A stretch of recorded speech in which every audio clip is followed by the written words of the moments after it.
ایک دن خلیفہ ہارون رشید اور وزیر جعفر معمول کی گشت پر تھے۔ رستے میں ایک جگہ دیکھا کہ ایک نابینا فقیر کھڑا ہے۔ یہ دونوں اس کی طرف بڑھے۔ فقیر نے آہٹ سنی تو صدا لگائی کہ اللہ کے نام پر کچھ خیرات دے دو۔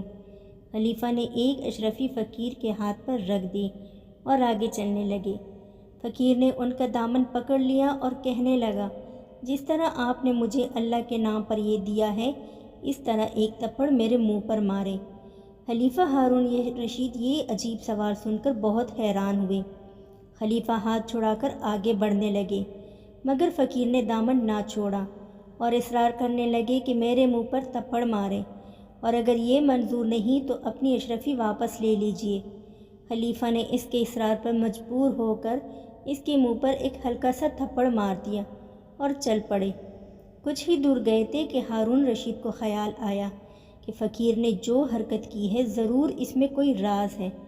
انہیں جستجو ہوئی کہ یہ راز معلوم کرنا چاہیے۔ چنانچہ انہوں نے وزیر سے کہا کہ وہ اس فقیر کو جا کر بتا دے کہ اس کو اشرفی خلیفہ ہارون رشید نے دی ہے، اور ان کا حکم ہے کہ وہ کل دوپہر کو ان کے دربار میں حاضر ہو۔ دوسرے دن فقیر دربار میں حاضر تھا۔ خلیفہ نے پوچھا، تمہارا نام کیا ہے، اور تم نے سوال کرنے کے بعد اپنے منہ پر تھپڑ مارنے کے لیے اصرار کیوں کیا؟ فقیر کہنے لگا، حضور، میرا نام عبداللہ ہے اور میں اسی شہر بغداد کا رہنے والا ہوں۔ میرے باپ نے مرتے وقت جو روپیہ پیسہ چھوڑا تھا وہ میں نے فضول خرچی میں بہت جلد اڑا دیا۔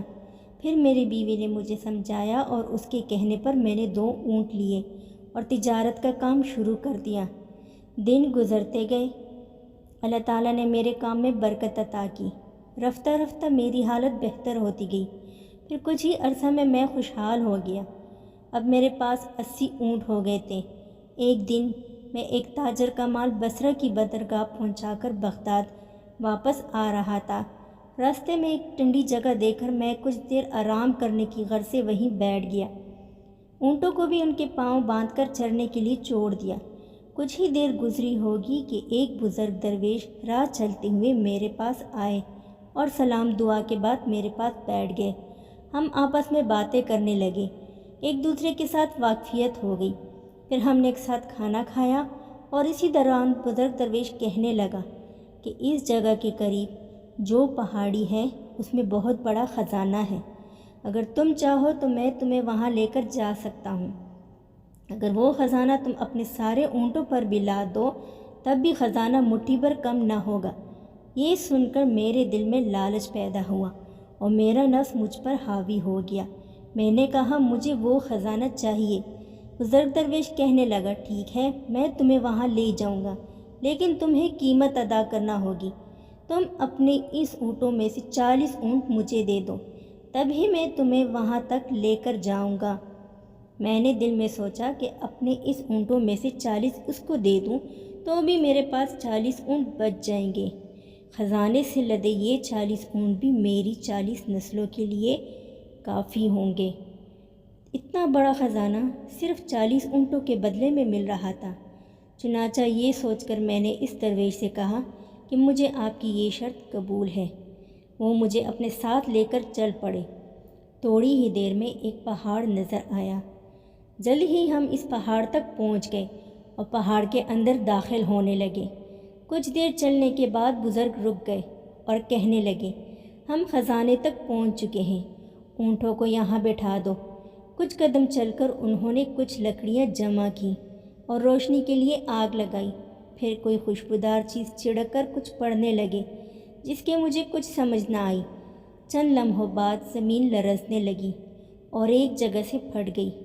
جس جگہ سے زمین پھٹی تھی وہاں ایک عالیشان دروازہ نظر آنے لگا۔ درویش نے مجھے اشارہ کیا کہ آؤ۔ پھر ہم دونوں اس دروازے سے اندر داخل ہو گئے۔ عالیجا، میں جب اندر گیا تو میری آنکھیں پھٹی کی پھٹی رہ گئیں۔ ہر طرف سونا اور ہیرے جواہرات کے انبار لگے ہوئے تھے۔ مجھے یقین نہیں ہو رہا تھا۔ خیر، میں لالچیوں کی طرح اس خزانے پر جھپٹا اور خزانہ اپنے اونٹوں پر لادنا شروع کر دیا۔ جب تمام اونٹ بھر گئے اور ہم واپس جانے کے لیے اس راستے سے باہر نکلے تو اس درویش نے جیب سے ایک چاندی کی ڈبیا نکالی اور مجھے پھر زمین ہلی اور دروازہ خود بخود ہی ختم ہو گیا۔ پھر ہم باہر پہاڑ پر آ گئے اور درویش نے مجھے الوداع کہا اور اپنے 40 اونٹ لے کر چل پڑا۔ میں نے اپنے 40 اونٹ لیے اور بغداد شہر کی طرف روانہ ہوا۔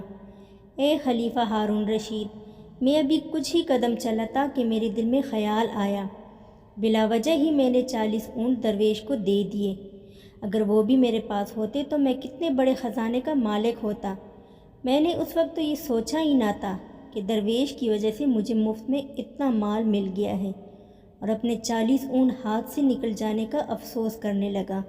افسوس مجھ سے صبر نہ ہوا اور میں دوڑ کر درویش کے پاس گیا اور کہا، آپ تو اتنے اونٹوں کا انتظام نہیں کر سکیں گے، بہتر ہوگا کہ 10 اونٹ آپ مجھے واپس دے دیں۔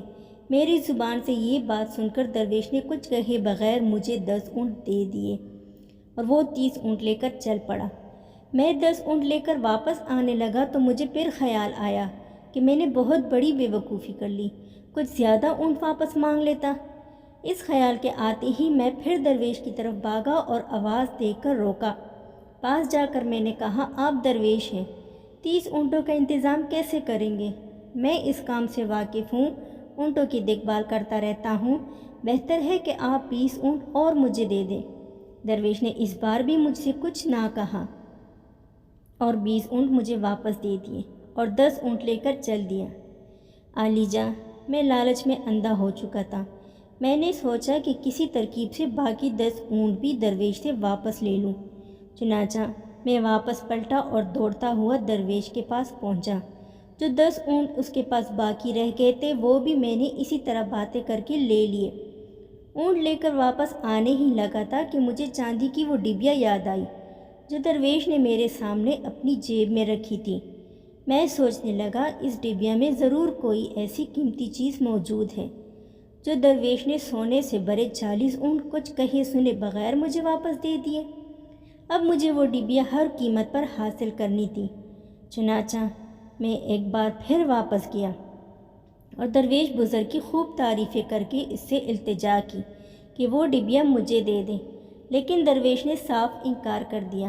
اس کے انکار کرنے سے مجھے اس بات کا یقین ہو گیا کہ ضرور اس ڈبیا میں خزانے سے بڑھ کر کوئی قیمتی چیز موجود ہے۔ افسوس کہ لالچ نے میری آنکھوں پر پردہ ڈال رکھا تھا اور بدقسمتی میرے دروازے پر دستک دے رہی تھی، اور بدر کی ٹوکرے کھانا اور بھیک مانگنا ہی میری قسمت میں لکھ دیا گیا تھا۔ میں اس ڈبیا کو حاصل کرنے کے لیے لالچ میں دیوانہ ہو گیا تھا۔ میں نے درویش کو دھمکی دی کہ اگر اس نے ڈبیا مجھے نہیں دی تو میں اس سے چھین لوں گا۔ درویش نے جب دیکھا کہ میں ڈبیا لیے بغیر نہیں جاؤں گا تو اس نے وہ ڈبیا جیب سے نکال کر میرے حوالے کر دی۔ میں نے ڈبیا کھولی تو اس میں عجیب و غریب قسم کا سرما تھا۔ میں نے اس درویش سے پوچھا کہ یہ کیا ہے، تو اس نے بتایا کہ یہ ایک سرما ہے، اگر اس کو دائیں آنکھ میں لگاؤ تو زمین میں دفن سارے دنیا کے خزانے نظر آ جاتے ہیں۔ یہ سن کر میں بہت خوش ہوا۔ پھر میں نے اس درویش سے کہا کہ وہ یہ سرما میری دائیں آنکھ میں لگا دے۔ درویش نے ایسا ہی کیا۔ سرما لگاتے ہی مجھے زمین میں پوشیدہ خزانہ نظر آنے لگا۔ یہ میں نے سوچا کہ ایک آنکھ میں لگانے سے اس کی یہ تاثیر ہے تو دونوں آنکھوں میں لگانے سے نہ جانے کیا کچھ پوشیدہ چیزیں نظر آنے لگیں گی۔ چنانچہ میں نے درویش سے کہا کہ وہ میری بائیں آنکھ میں بھی سرما لگا دے۔ میری یہ بات سن کر وہ بولا کہ میں یہ نہیں کروں گا، اس کی تاثیر الٹی ہے۔ اگر بائیں آنکھ میں تم نے سرما لگایا تو نقصان اٹھاؤ گے، تم ہمیشہ کے لیے اندھے ہو جاؤ گے۔ مجھے لالچ نے گھیر رکھا تھا۔ میں نے سوچا کہ درویش مجھ سے جھوٹ بول رہا ہے، بھلا ایک چیز ایک ہی وقت میں فائدہ اور نقصان کیسے پہنچا سکتی ہے؟ اس میں ضرور کوئی بڑا فائدہ ہے جو یہ دوسری آنکھ میں سرما نہیں لگا رہا۔ میں نے بہت اصرار کیا کہ وہ میری بائیں آنکھ میں بھی سرما لگا دے، لیکن درویش نہیں مانا۔ آخر کار تنگ آ کر میں نے کہا کہ اگر اس نے میری بائیں آنکھ میں سرما نہ لگایا تو میں اسے مار ڈالوں گا۔ یہ کہہ کر میں اس کی طرف بڑھا تو درویش کہنے لگا، اچھا ٹھیک ہے، اگر تم اس قدر اصرار کرتے ہو تو میں تمہاری بائیں آنکھ میں بھی سرما لگا دیتا ہوں، مگر اس کا گناہ میرے سر نہ ہوگا۔ میں نے کہا، ہاں ہاں ٹھیک ہے، تم مجھے سرما لگاؤ۔ درویش نے جیسے ہی سرما لگایا میں اندھا ہو گیا۔ میں چیخنے چلانے لگا اور درویش کو پکار پکار کر کہنے لگا، تم یہ سارے اونٹ اور سارا خزانہ لے لو، مگر میری آنکھیں مجھے واپس کر دو۔ درویش کہنے لگا، اے لالچی انسان، افسوس ہے کہ تم نے میری بات نہ مانی اور اس قدر لالچ کیا۔ اب جو مصیبت تم نے خود اپنے گلے لگائی ہے، اس کا دنیا میں کوئی علاج نہیں، اب ساری زندگی اس کی سزا بھگتنا۔ یہ کہہ کر درویش اونٹوں کو ساتھ لے کر وہاں سے چلا گیا اور میں روتا پیٹتا رہ گیا۔ بس اسی دن سے میں بھیک مانگ کر گزارا کر رہا ہوں۔ میں نے یہ عہد کیا تھا کہ مجھے جب بھی کوئی بھیک دے گا تو میں اس سے یہ کہوں گا کہ اللہ کے نام پر ایک تھپڑ بھی میرے منہ پر مارے، تاکہ مجھے اپنے لالچ کی سزا اس دنیا میں ملتی رہے۔ آپ نے جب مجھے بھیک دی تو میں نے بھی آپ سے یہی التجا کی تھی، آپ میری خطا معاف کر دیں۔ خلیفہ نے نابینا فقیر کی کہانی سن کر کہا، واقعی تمہاری کہانی عبرت ناک ہے، لالچ کا انجام برا ہوتا ہے۔ خیر، اب تم بھیک مانگنا اور تھپڑ کھانا چھوڑ دو۔